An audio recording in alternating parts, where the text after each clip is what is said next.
Hi, it's Duane Cofield, aka the Motivating Marketer. A little tip about sales. Today I want to talk about how cold calling is dead and how the salesperson has killed it. Cold calling is dead for a few reasons. First of all, no one wants to be bothered.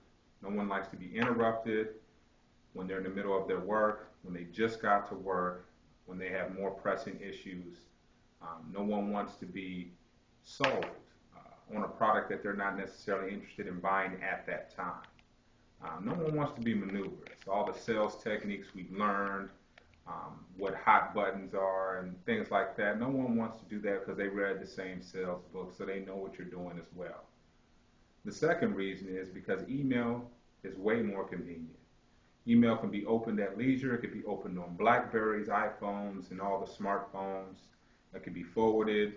Um, you can look at it later. You can look basically print it out and read it later. There's a lot of different benefits to email as opposed to the phone call, because the phone call is becoming an inconvenience. And the third reason is that we're not making these connection points count. When we call people, we're just calling, asking about their business. You know, what kind of business are you in? What do you do? What are your peak times? What are your off-peak times? And these are things that we should know prior to even going into the business. So we're not adding value. We're trying to take away something, and usually it's a money, a deal, and we're not giving. We're being taught to say always be closing when we need to be taught to be always be giving. That's something that is dying. You know, we're not giving anymore compliments. We're not giving thank you notes. We're not giving time. We're not giving resources. We're not becoming a resource to these clients, yet and still we're cold calling them and asking for their time. So all you sales reps out there that are still doing cold calls, and all you managers that are asking them to cold call, I challenge you to reassess and start doing warm calls. Teach them how to care first about the client.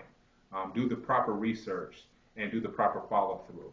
Um, and I think they'll be much more successful than handing them a phone book and a phone and telling them to get busy. So again, the three reasons are: no one wants to be interrupted, email's more convenient, and we're not making all our connection points count. So practice those tips, improve on them, and I'll see you next week. Duane Cofield, aka the Motivating Marketer. Thank you.